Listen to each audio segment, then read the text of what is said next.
on the cloud. Okay, so we'll start again. It's my pleasure to introduce Karla García, who will be speaking on moduli spaces of flat metrics. Welcome, Karla. Thank you. Thank you. Thank you so much, Catherine, for the invitation. Let me okay.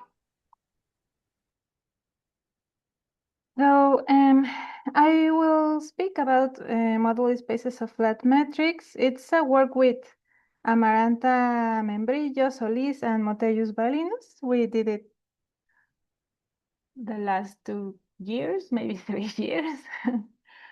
Okay, well, I will speak a little bit about that.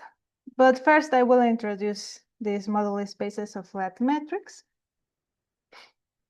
Okay, so we are going to think about a Riemannian manifold, a closed Riemannian manifold. And we will think about the space of complete Riemannian metrics on this manifold. This space can be equipped with different types of topologies, but since we ask that the manifold is closed, we can, all of them are equivalent, so we are fine. So we equipped with the smooth topology of uniform convergence on compact subsets. And there's an action of the self-diffeomorphisms of the manifold on this space of metrics. And the action is given by pulling back the metrics. So we have a metric and a diffeomorphism, and we take the pullback of that metric, and well, we get another metric. Okay. But what is interesting is when we ask some curvature constraint. So what we want to study is when we can deform the manifold, keeping one curvature constraint. And the good thing is that this action preserves the curvatures. So we can make the same construction all over again. Sorry. So since we have this action, we can think about this quotient. And this quotient is going to be the moduli space of Riemannian metrics. So in here, what we are doing is just represent one type of metrics that are isometric. So it's like smaller. And okay, so as I was saying, we want to consider with some curvature constraint, and we can do the same construction. So we can ask for negative sectional curvature. Well, no, it says non-positive sectional curvature, non-positive Ricci curvature, or positive sectional curvature, whatever we want to ask. And we can do the same construction. And the notation is going to be similar as this. So we will put here some the curvature constraint. So for the moduli space, we get, for example, the curvatures, the metrics that have a non-positive sectional curvature will be like this, the notation. But it's again doing this construction. Okay, so as in the title, we want to focus on flat metrics.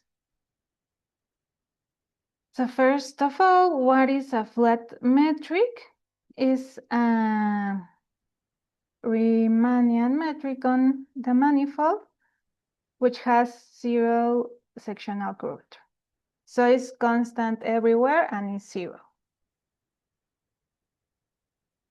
Okay, and we can consider this moduli space of flat metrics, which are the metrics that are isometric between them.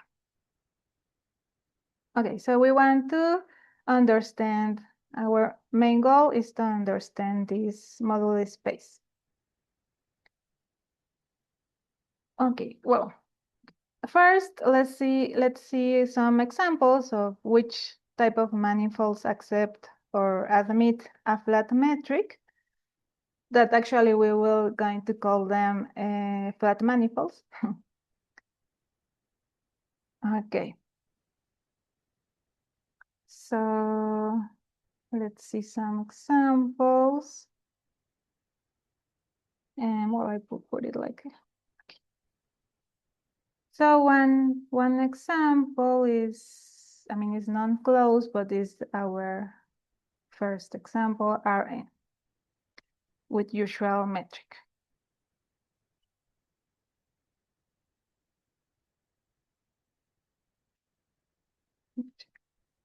So this is our the example that is simply connected. So this is very important.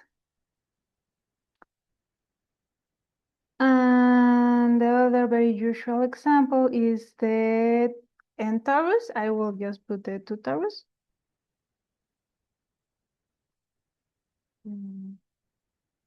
And the metric is going to be induced from R2. Like in the following sense. So we have here R2, and we can think about translations by E1, 2. So the first translation is going to be, I don't know, X plus E1, and the other translation will be X plus E2. And we generate like this an action where the domain, the fundamental domain of this action is going to be this square where the sides are going to be related like this and the other one like this. So we will get that this 2 torus is the quotient of R2 and this group generated by these 2 translations.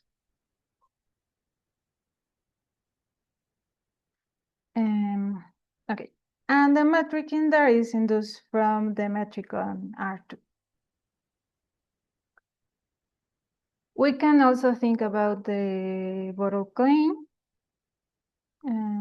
Coin bottle, sorry. Coin bottle. Which is also constructed from an action on R2, where now we're going to switch the gluing. So one will stay the same and the other one will switch. This is like this. Okay. So this claim bottle is again a quotient from R2.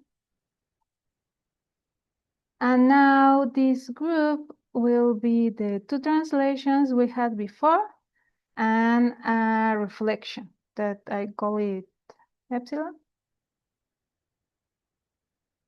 where epsilon is an affine transformation. Well, it's an isometry. So we have a translation part is 2, and the matrix part, which is a reflection.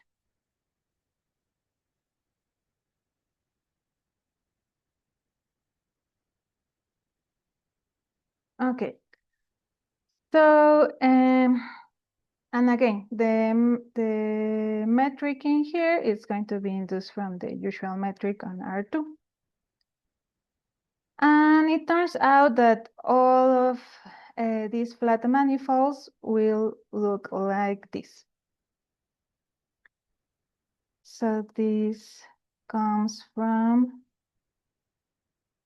this known Billinger-Hopf theorem. So I will give the idea.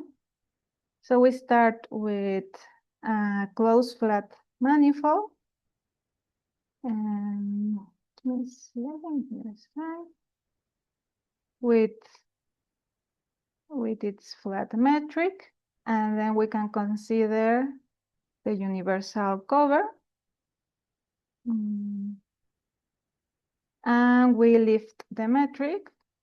So this is an isometry, a cover isometry, I think it's the name. Okay. So this one is simply connected. So the only one is, in reality, is only Rn. So this is going to be there's going to be an isometry to Rn with the usual metric. So we have, I will use this notation. I don't know if it's correct. So this is an isometry. Isometry from this one to Rn with usual metric. We'll put usual metric.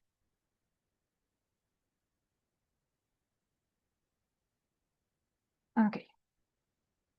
So then we can consider this cover from Rn gamma induced metric from the usual metric, where this gamma are the deck transformations from this cover. So I will put it here where gamma is the group of deck transformations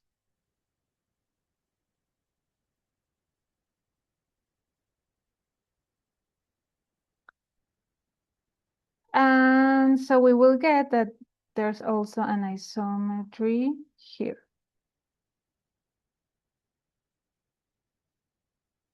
That is why every flat manifold we can see it like this. And this group has a name. Did I put it here? Yeah, I put it here. This group is called Bieberbach group. Okay, so this group is a subgroup of the isometries of Rn. This iso is a group of isometries of Rn, such that is discrete, is torsion free in order to get a manifold, and acts compactly on Rn. So we want that this quotient is compact. Okay. So we have here, with this theorem, we have that given a flat manifold, we get this type of group. So studying flat manifolds, it's the same to study these groups. I think I put it here. Yes, I put it here. Okay, so we have flat metrics, give me a Bieberbach group, and actually if we have, so we have M fixed.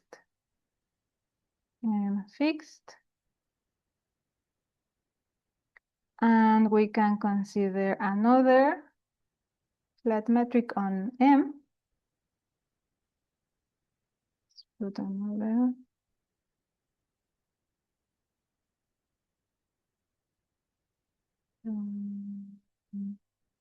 metric give us a Bieberbach group gamma prime that relates to the original by conjugancy. I hope, well, conjugancy, maybe it's better. Okay, like this. Gamma alpha inverse what alpha is an affine transformation.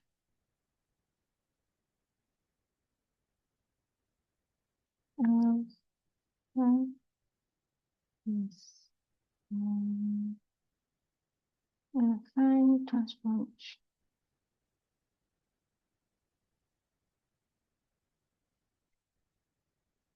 And we will call this group of affine transformations like this. So, okay, this is how changing the metric change our group from this original group. Okay, so this is what Wolf saw, and he gave us a way to study the Moduli space of flat metrics, which is the next result.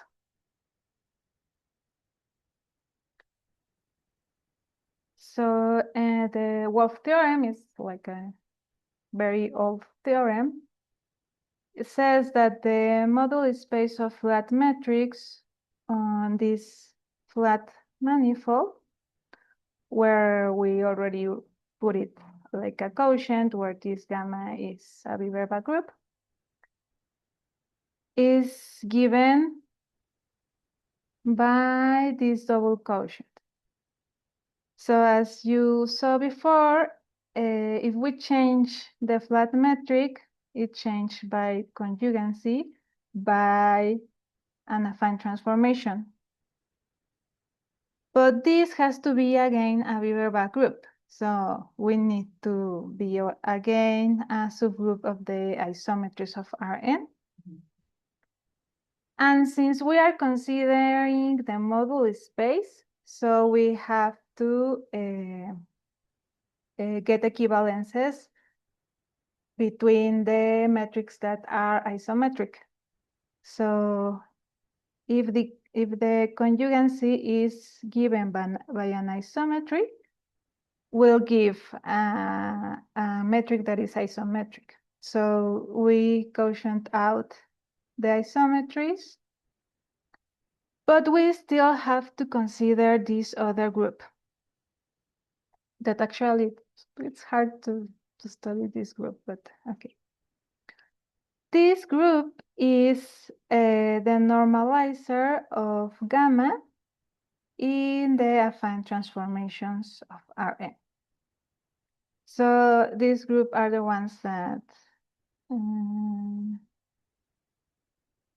do this. Let me put, so I will use alpha again. Alpha is in here. If the conjugancy of gamma doesn't do anything. So it's again our same group. So we also have to do those equivalences. Okay, so this is our Moduli space of flat metrics. It's very nice. So this is telling us that this place where we have like geometry and smooth metrics, we can just think about these groups and this type of quotients.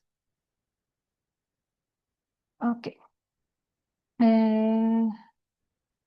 Now this, what I will use actually is that, I want that this is not only a bijection, is a homeomorphism in order to study topological properties in here.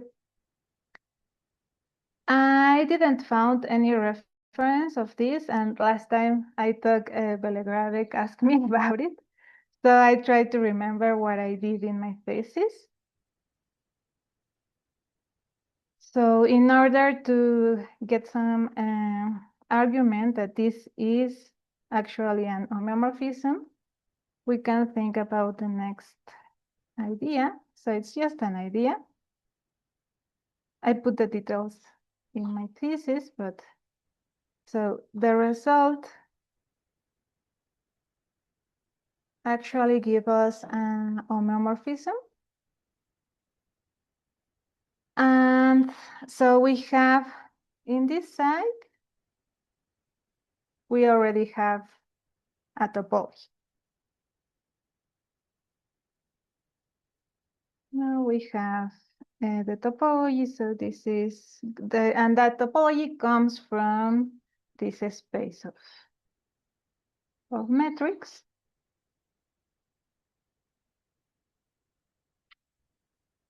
Equipped with the topology we had before.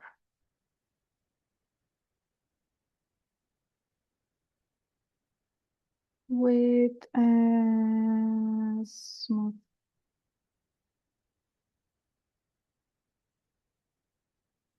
compact.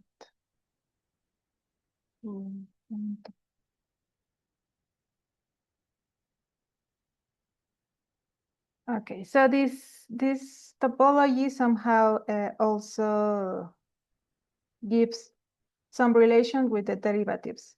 So if two metrics are close, if all their derivatives are also close. Okay. And on the other hand, we need a topology here. So these things are actually here in the group of affine transformations. So we can give a topology there. So like looking this affine transformation as a matrix. So we have an affine transformation. Well, I will put it like this. So we have a matrix and a translation.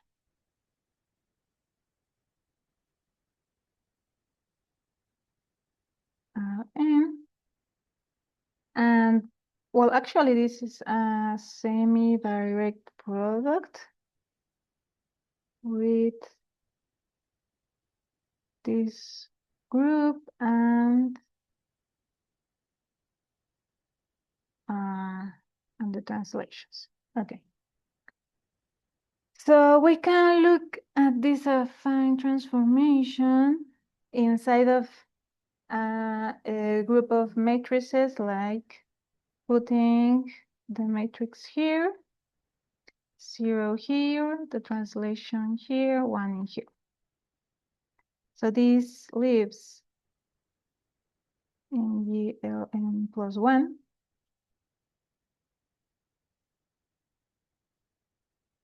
And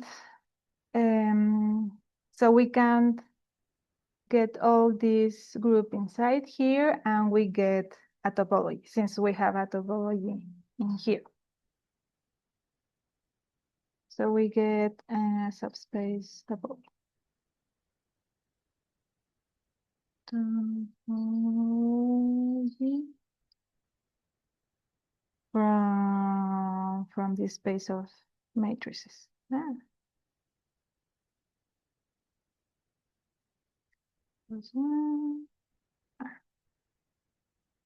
Okay.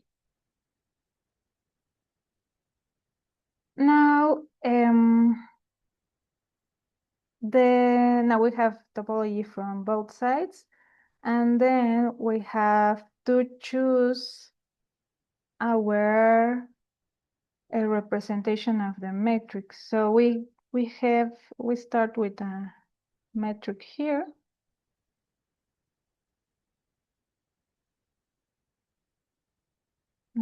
Let's see it already as the quotient. Oh, we don't really need it. Okay, we start with a metric there, and then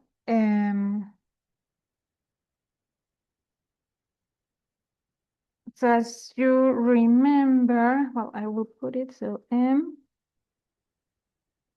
was already a quotient here, and this G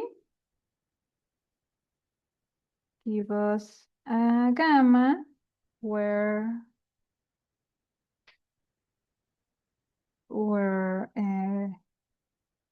now this metric is induced by this conjugacy of the group.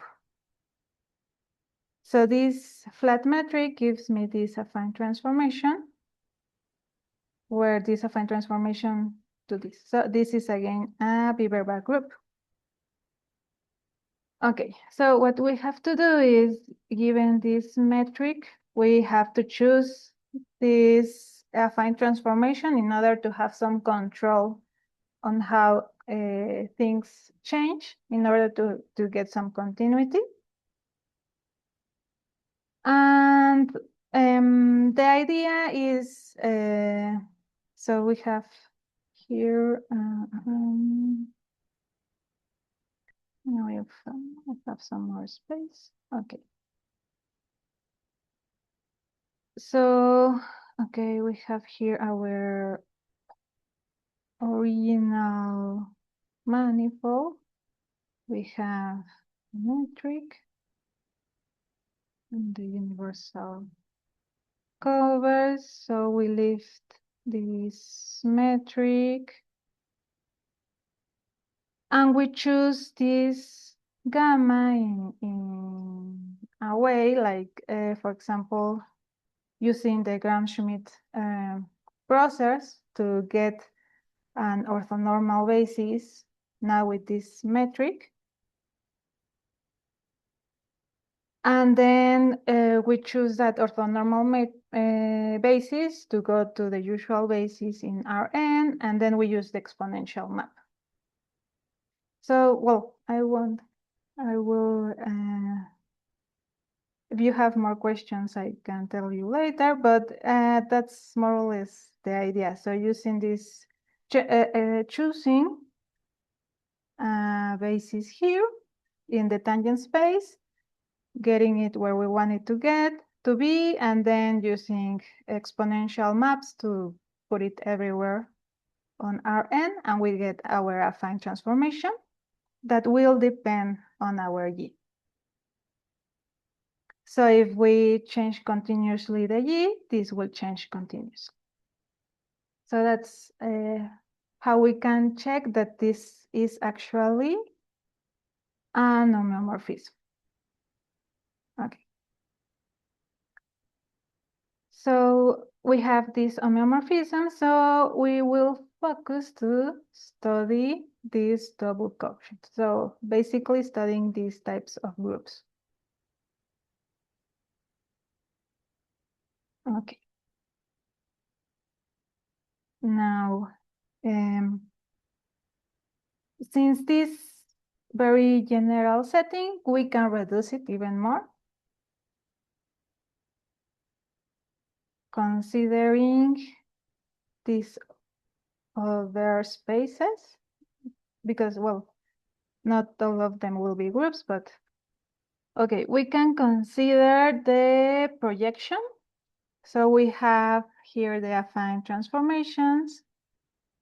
We'll send the matrix part to the, just considering the matrix part. And this is going to be the holonom. So we have here our Bieberbach group, and we just consider the matrix part and will be the holonom. Then we will consider again the matrix part of all of these spaces here. So we will consider all the matrix part in here, and in here. That is because in here we have all the translations. So the translations will be quotient out. We won't give us any new information. So we just have to study the matrix part. will get this. So this moduli space of flat matrix, we can see it like this double quotient, where this is, we call it con space. So it's this conjugancy, but now only for the matrix part. We have the holonomy.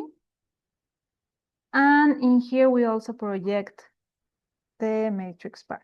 So somehow one will think that it will depend only on the matrix part, but no. This group here,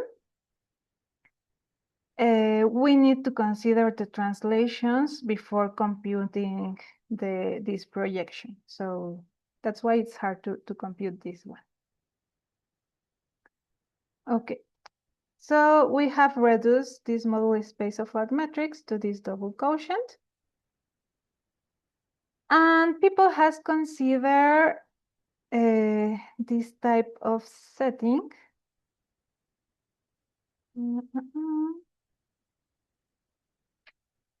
Where we call this part the Teichmuller space of flat matrix. This is because somehow it behaves very similar to these other Teichmuller spaces where we have surfaces. Actually, like in the usual theory of this of the surfaces, they use the two torus to illustrate the Teichmuller space and the mapping class group. So people start using this type of way to calling things for the flat matrix. So this is the Teichmuller space of flat matrix. And one of our questions was like, okay, so this is the mapping class group. Can we call it the mapping class group or no? Or does it really behave as in the case of surfaces? Okay, so before going to that part, I will show you some examples of this moduli space of flat matrix, which I studied. Now, examples of moduli space of flat matrix on closed manifolds. Okay, so we have here dimension. As again, this is like theory from a long time ago. So people has been classifying the flat manifolds. Okay. So in dimension 2, we only have the two torus and the Klein bottle. And these are actually contractible. So this is homeomorphic to R3. And this is actually homeomorphic to R2. So these two of them are contractible. In dimension 3, there are 10. I showed that all of them are contractible except for 2. So one of them that is not contractible is the Klein bottle times S1. And it turns out to be homeomorphic to a cylinder times R2. Okay, so here I put the drawing. It's actually it's very nice to compute these things because you can compute the fundamental domain of some action. And actually you get an orbifold because you get some singular points. But in the end, it's homeomorphic to a cylinder. Okay, in dimension 4, there are like, I think 74. And some of the examples that they appeared, I didn't put the name, but the moduli space of flat matrix came out to be something like this, which is homeomorphic to a three-puncture sphere. Well, I forgot here times 3. Well, this is contractible, so it's fine. Okay, I can leave it like that. So this is homeomorphic to this three-puncture sphere, and there also appears some flat manifold with 4 dimensions, which its moduli space of flat matrix looks like this. So this is like 2 cylinders glued together with a line. Okay, so somehow this looks like very algebraic, and one couldn't like see what's going on, but here are some examples. Okay. Now, okay, I will continue. Now what we did first is that we saw that this type of definition are easily to put on an orbifold, on a good orbifold, because everything like went through it like very nicely. So we started, instead of here putting a manifold, we will put here an orbifold. Okay, so I think I put it here. So now we can consider flat orbifolds. So in orbifolds there are like we have to be very careful. Actually, there are a lot of definitions that people use different definitions, and it's not clear somehow. But we restrict ourselves to work with good orbifolds, so it's only a quotient of a manifold by a group. This group is, the action is smooth proper, and the group is discrete.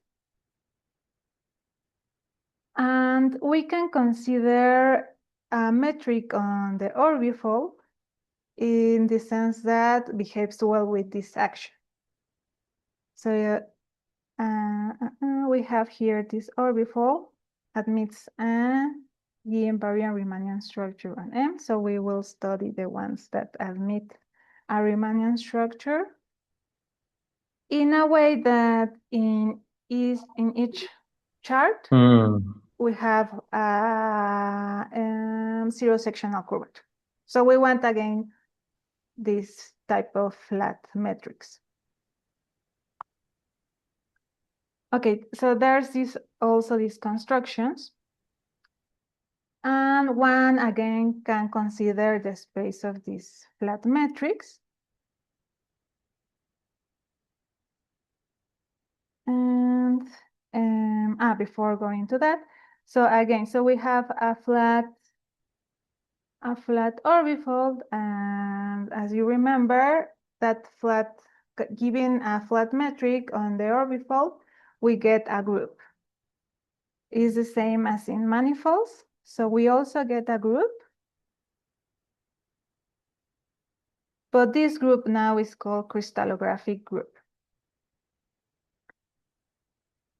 So the only difference from the Bieberbach group is that we can have torsion, in the sense that now we can have some singular points, but it's fine because we are now with orbifolds. We still ask that the quotient is compact. Okay, and these groups are also has been classified. People are interested in studying this type of groups. Okay, so everything works the same, and we get our moduli space of flat metrics, but now on this orbifold. And again, we can, this will be our moduli space of flat metrics. Now there's a difference because do you remember if we tried to prove here an homeomorphism? In here somehow it's like the definition because we tried to see if we had some topology for the metrics in general in an orbifold. So we fix the orbifold and we consider all the metrics. And we didn't find anything. So I don't know if something goes wrong, if we try to put some topology that makes some sense. But we didn't went into that, maybe later. But yeah, in general, we don't really have like a topology here, like we had before. So the Moduli space of flat metrics is really this one, where this one we can understand it and we know the topology. Okay. And also we can do the same process. So we will think about this, the Teichmuller space of flat metrics, and we want to study about what's going on with the mapping class group.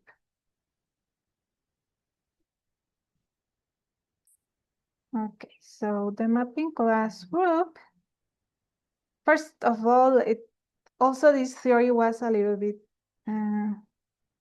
hard to read because there was not a very clear definition.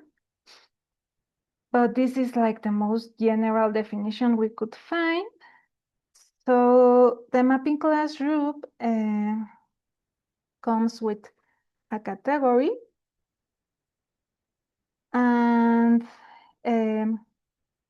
it can be defined with these automorphisms that are on the category of an object. And is the connected components, of this space. Or we can look at it as this quotient, where this is the connected component of the identity of the automorphisms of this object. Okay, so what we found is that if we change the categories, this mapping class group could change. So if we take the smooth category or or if we just ask for this category of topological spaces and continuous functions, things change. So since we are working with affine transformation, so all of them again comes out from affine transformations. This crystallographic group is again a subgroup of isometries of Rn. So we are actually interested in this category of affine transformation. So what we did is to define our category that works well. And what we got is the next result. So we got gamma crystallographic group with this holonomy, our orbifold. And we got this isomorphism. So we have this mapping class group is the same as this one up to some groups here. So it was not exactly the same, but it was not really important because everything works fine. I mean, we still have this isomorphism, and we still have the relation we had from the surfaces. That is the next one. And this still is a model for a classifying space for proper actions of this group or, well, and of this mapping class group. Okay, so this, I mean, it's not really something new. Somehow we just put things clear and put what we had from this category. And well, yeah, those are the results. And finally, we were trying to study this double quotient, but it turned out that we wanted to see it like a product, that if we could prove that is homeomorphic to some product, but we couldn't. So after, this is like a very, very technical theorem. Actually, I just cut out a lot of technical stuff. But one of the corollaries is that the Moduli space of flat metrics on this orbifold is commensurable to this product. So, somehow it's like going to this direction that Bettiol, Darczynski, and Piccione have, but it's, I mean, we couldn't prove this like an homeomorphism. It's only commensurable. Commensurable is that they share a finite orbifold cover. So topologically speaking, doesn't really give us very much information. But okay, this is our results. Thanks so much for your attention.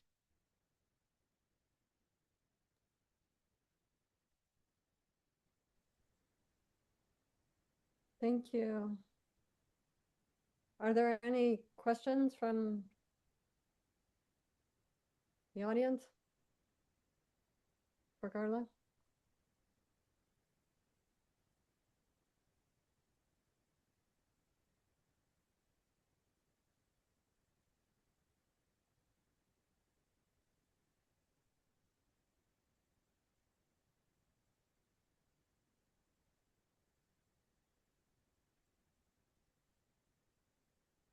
Well, I'll ask one, I guess. So, this last theorem you had? I have a question. Oh, go ahead. Go Hi. ahead. So there's a recent paper by Renato Bettiol and another co-author where they look at, I think, the degeneration of flat metrics. How is that related to your work? Yeah, very related. We use it to study this model space of flat metrics. So they actually did this part of the Tegel-Muller space and this mapping class group, but they did it a little bit without taking so much care. But yeah, it's very related. Yeah, we use it also to. But you look at the cases where the quotient is compact, right?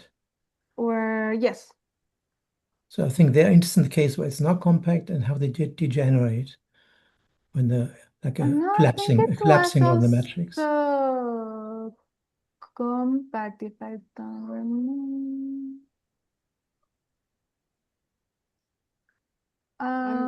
Yeah, I don't remember if I'm reading the abstract from the archive. It's the Teichmuller theory and collapse of flat manifolds. Is that the one? Yep. Yes, it's that one. That's it. It is for closed manifold or orbifold.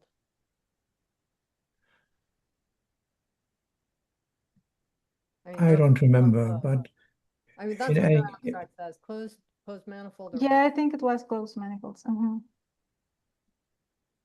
But actually, I wanted to study non-closed manifolds and to see what happens there, but yes. Did you study collapse at all in your work? No. No. Okay. That was their initial interest, I think. Okay, thank you for your talk. Very nice. Thank you. Are there any other questions?